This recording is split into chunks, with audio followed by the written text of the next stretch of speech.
Hello everyone, स्वागत है आप सभी लोगों का सुफलम के इस मंच पर।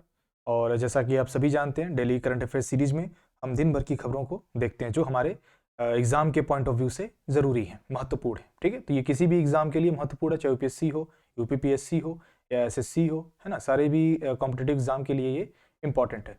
तो चलिए फिर स्टार्ट करते हैं। उससे पहले हम कल के करंट अफेयर को भी रिवाइज करेंगे और प्लस हम जो हमारा कोटेशन है उसको भी हम देखेंगे। और नेक्स्ट टाइम से ध्यान रखेंगे कि आपके लिए क्वेश्चन भी लाया जाए, जैसे कि आप कितना रिमाइंड कर पा रहे हैं वो ज़रूरी है। तो चलिए फिर स्टार्ट करते हैं। त्यागनी पड़ेंगी सारी ख्वाहिशें कुछ अलग करने के लिए, श्री राम ने भी खोया बहुत कुछ श्री राम बनने के लिए। तो आपको अपने आप को पाने के लिए कुछ ना कुछ आपको त्याग करने की आवश्यकता पड़ेगी, वो आपकी मेहनत रंग दिखाएगी। चलिए तो कल के रिवीजन से स्टार्ट हम करेंगे। तो कल के क्वेश्चंस आई थिंक सभी लोगों ने वीडियो देख लिया होगा। विश्व युद्ध अनाथ दिवस कब मनाया जाता है? 6 जनवरी को मनाया जाता है। किस राज्य में विश्व का पहला ताड़ के पत्ते का पांडुलिपि संग्रहालय खोला गया है? तो केरल में खोला गया है। G20 की पहली बैठक 31 जनवरी को किस स्थान पर होगी? पुडुचेरी में। हाल ही में किस राज्य के राज्यपाल ने तंजावुर में ऑक्टेव 2023 का उद्घाटन किया है? तमिलनाडु में। रणजी ट्रॉफी में पहले ही ओवर में हैट्रिक लेने वाले पहले खिलाड़ी कौन बन गए हैं? जयदेव उनादकट। अंतर्राष्ट्रीय हॉकी संघ ने आगामी विश्व कप का अपना वैश्विक साझेदार किसे बनाया है? तो JSW को बनाया है। रत्न एवं आभूषण परिषद का चेयरमैन किसे चुना गया है? तो संयम मेहरा जी को चुना गया है। किस राज्य के राज्यपाल ने होम्योपैथिक चिकित्सक डॉक्टर A.K. द्विवेदी की पुस्तक ह्यूमन एनाटॉमी का विमोचन किया? तो ये मध्य प्रदेश के राज्यपाल ने किया है, मंगू भाई हैं। हाल ही में किस बैंक ने जहां बंधन वहां ट्रस्ट अभियान शुरू किया है? तो ये आपका बंधन बैंक ने प्रारंभ किया है, जिसके ब्रांड एम्बेसडर आपके सौरव गांगुली जी हैं।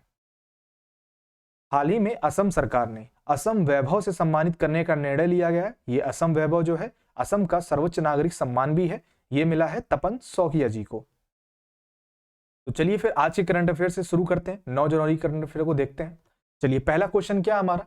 पहला क्वेश्चन है, हाल ही में किसने दिल्ली में Y20 समिट की थीम लोगो नहीं है, लोगो जो लोगो बनाया जाता है ना, देख रहे होंगे आप यहाँ पर, और वेबसाइट लॉन्च किया है? तो ध्यान रखिएगा, अभी भारत को जो है बाली में जो शिखर सम्मेलन हुआ है उसमें G20 की अध्यक्षता ग्रहण की है भारत ने। और सबसे पहले आप जानते ही हो कहाँ होने वाला है ना। तो अभी दिल्ली में जो एक समिट हुआ है जिसमें आपके जो केंद्रीय मंत्री अनुराग ठाकुर जी हैं, उन्होंने दिल्ली में ही जो एक Y20 समिट इंडिया के कंटेनर रेजर इवेंट हुआ है, उस इवेंट में उन्होंने ये थीम, लोगो और वेबसाइट जो है वो लॉन्च किया। तो ये आप देख सकते हैं, ये लोगो दिख रहा है आपको, ठीक है, ये चीज ध्यान रखिएगा। और चलिए फिर नेक्स्ट आइए। और यहाँ पे आपके केंद्रीय मंत्री कौन है? अनुराग ठाकुर जी के द्वारा ये लागू किया गया है। चलिए नेक्स्ट आइए। हाल ही में दिग्गज फुटबॉल खिलाड़ी जियानलुका वियाली का निधन हो गया। वे किस देश के खिलाड़ी हैं या किस देश के रहने वाले हैं, ये आपको बताना है। क्या नाम है आपका? आपका नहीं मतलब खिलाड़ी का, जियानलुका वियाली। तो ये आपके इटली के दिग्गज खिलाड़ी रह चुके हैं। कौन? इटली के दिग्गज खिलाड़ी रह चुके हैं। और जो अभी हाल ही में आपके जो पेले थे, ब्राजील के महान फुटबॉलर, अभी दुनिया को उन्होंने हाल ही में अलविदा कहा है। उसके बाद आपके ये जियानलुका वियाली ने भी दुनिया को अलविदा कह दिया है। और इन्होंने अपने जो इटली का नेशनल टीम था उसके लिए कुछ 59 मैचेस इन्होंने खेले थे। चलिए नेक्स्ट आइए। 16 गोल किए थे इन्होंने। और एक कोई बीमारी होती है, अब बीमारी याद रखना कोई जरूरी नहीं है, बस एक जनरल नॉलेज के लिए रख लीजिए ध्यान। चलिए नेक्स्ट आइए। तो आप ध्यान हो गया ना, ये कौन है? जियानलुका वियाली। कहाँ के रहने वाले? इटली के ये आपके खिलाड़ी हैं। कौन है? फुटबॉल खिलाड़ी। इतना ध्यान रखिएगा, बस इतना इंपॉर्टेंट है। चलिए नेक्स्ट आइए। हाल ही में किसने पूर्वोत्तर कृषि कुंभ 2023 का उद्घाटन किया है? पूर्वोत्तर कृषि कुंभ का उद्घाटन किसने किया है? नरेंद्र मोदी जी ने, नरेंद्र सिंह तोमर जी ने, या राजनाथ सिंह जी ने? बताइए। नॉर्थ ईस्ट कृषि कुंभ 2023, यहाँ पे आप देख पा रहे होंगे ये समिट है, बताइए फटाफट।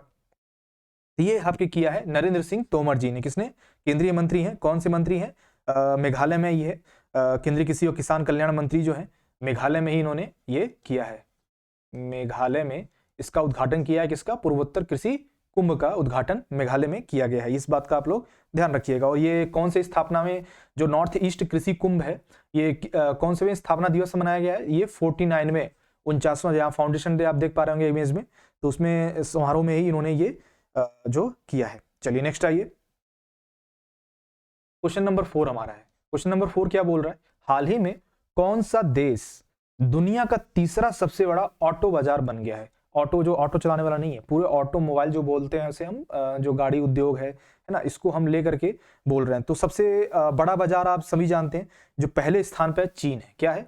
चीन जो है फर्स्ट नंबर पे आता है आपका ऑटोमोबाइल सेक्टर में, ऑटो सेक्टर में, ठीक है। और अगर सेकंड नंबर की बात करें तो सेकंड नंबर पे आपका आता है अमेरिका, और जो थर्ड नंबर है, थर्ड नंबर पे अपना प्यारा भारत है, ठीक है। ये दुनिया का तीसरा सबसे बड़ा ऑटो बाजार बन गया है, ये चीज ध्यान रखिएगा। मतलब ऐसा, ये कहने का मतलब ये है कि 2022 में जो है दुनिया में सबसे ज्यादा गाड़ियां कहाँ बिकी हैं? चीन में बिकी हैं, ठीक है। कुल लगभग 26.27 मिलियन जो है वाहनों की वहां पे बिक्री हुई है, और अमेरिका में लगभग 15 मिलियन जो है वाहनों की बिक्री हुई है, ठीक है। ये चीज ध्यान रखिएगा। चलिए नेक्स्ट आइए, महिलाओं को रोजगार देने के मामले में, महिलाओं को रोजगार देने के मामले में कौन सा शहर शीर्ष पर पाया गया है? तो बताइए फटाफट। आप इमेज में देख ही पा रहे होंगे, लिखा हुआ है Chennai, southern cities have highest rates of women employment. तो इसमें आपका जो चेन्नई है ये फर्स्ट पोजीशन पे है। किस पे?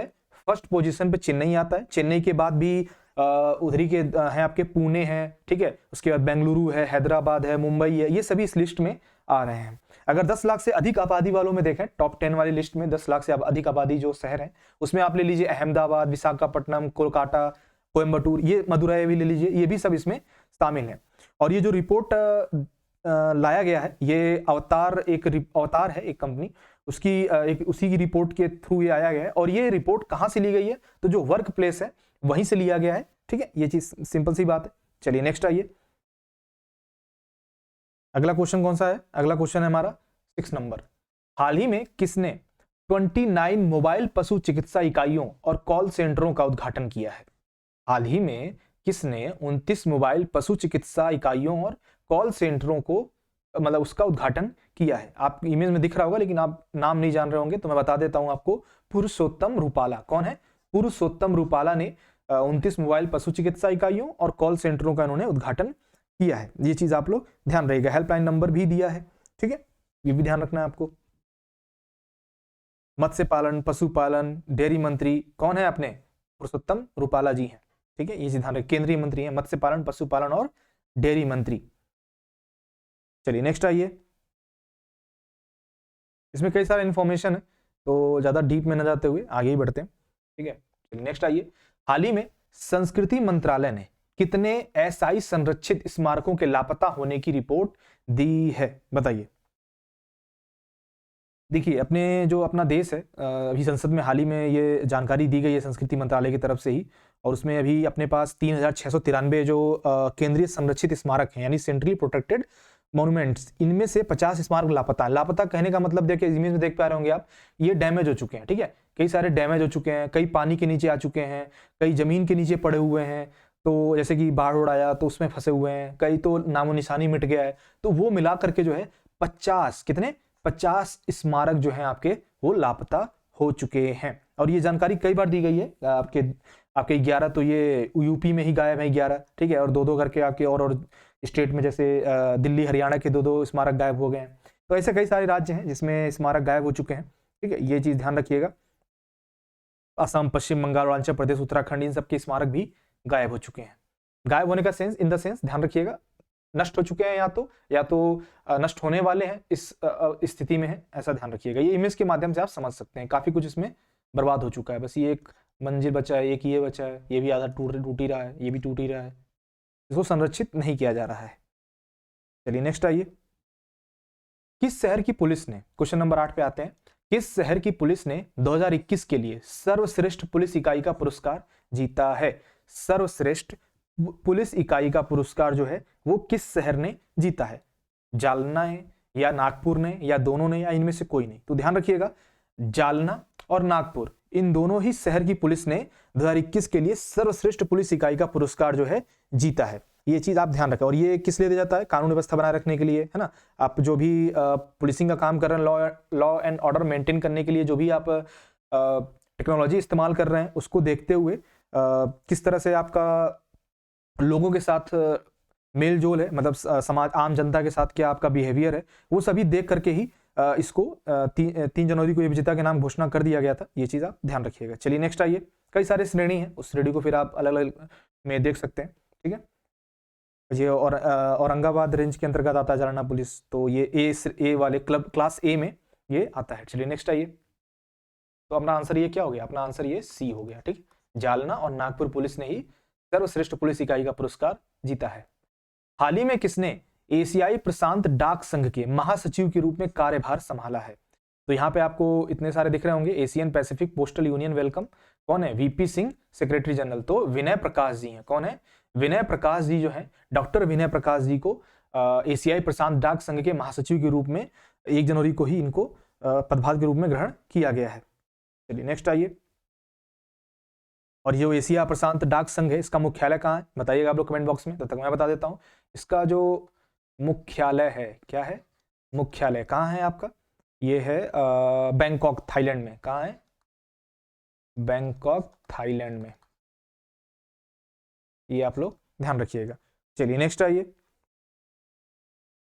Question number 10, second last question. किस राज्य में देश के पहले पर्पल फेस्ट का आयोजन 6 से 8 जनवरी तक होगा? तो पर्पल फेस्ट है, तो ये आपका देश का पहला है, ये ध्यान रखिएगा। तो गोवा में ही जो है इसका आयोजन किया जाएगा। और ये इस आयोजन का मकसद क्या है? इतना सिंपल लैंग्वेज में जान लीजिए कि जो भारत में विकलांग मत बोला करिए आप लोग, दिव्यांग शब्द उचित है। तो दिव्यांगता के प्रति जो भेदभाव है आपका, कलंक है, रूढ़िवादिता है, इन जैसी जो आपकी बाधाएं हैं उनको दूर करता है, ठीक है। चलिए नेक्स्ट आइए। आयोजन का मुख्य उद्देश्य ये रहता है, इसमें काफी जो है चीजें इसके अंतर्गत जो है आयोजित होती हैं, ठीक है। और वक्ता अगर देखा जाए तो जो CGI हैं अपने, कौन है? DY चंद्रचूड़ जी, वो इसके वक्ता होंगे, ठीक है। चलिए नेक्स्ट आइए। अगला क्वेश्चन, लास्ट क्वेश्चन है हमारा। भारत में पहली बार कौन सा राज्य फॉर्मूला ई वर्ल्ड चैंपियनशिप रेस की मेजबानी करेगा? भारत में फर्स्ट टाइम कौन सा राज्य जो है फॉर्मूला ई वर्ल्ड चैंपियनशिप रेस की मेजबानी करेगा? एक्चुअली भारत ही जो है पहली बार ये करेगा, तो ये है आपका हैदराबाद। कौन है? हैदराबाद जो है फॉर्मूला ई वर्ल्ड चैंपियनशिप रेस की मेजबानी करेगा। और ये जो बुद्ध अंतर्राष्ट्रीय सर्किट है, वहां पर 2013 में फॉर्मूला 1 इंडियन ग्रांड प्रिक्स के आयोजन के बाद ये देखा जाए तो पहली बार देश में आयोजित हो। सबसे बड़ी जो अंतर्राष्ट्रीय रेस है वो आपका हैदराबाद में ही आयोजन किया जा रहा है, ये चीज ध्यान रखिएगा। चलिए नेक्स्ट आइए। चलिए हमारा यहाँ पे जो है कार्यक्रम समाप्त होता है। तो thank you so much guys for joining this session. I hope ये सेशन आपको पसंद आया हो। अगर पसंद आया हो तो अपने रिव्यू जो है आप दे सकते हैं, अपने कमेंट बॉक्स आपके लिए ही है। आप वहाँ पे जो भी इन्फॉर्मेशन है उससे रिलेटेड कोई भी चीज़ें आपको याद आ रही जो यहाँ ना बताया गया हो उसको आप लिख सकते हैं। आज के करंट अफेयर में कुछ छूट गया हो उसको आप लिख सकते हैं वहाँ पर, ठीक है। So thank you so much, take care, bye bye.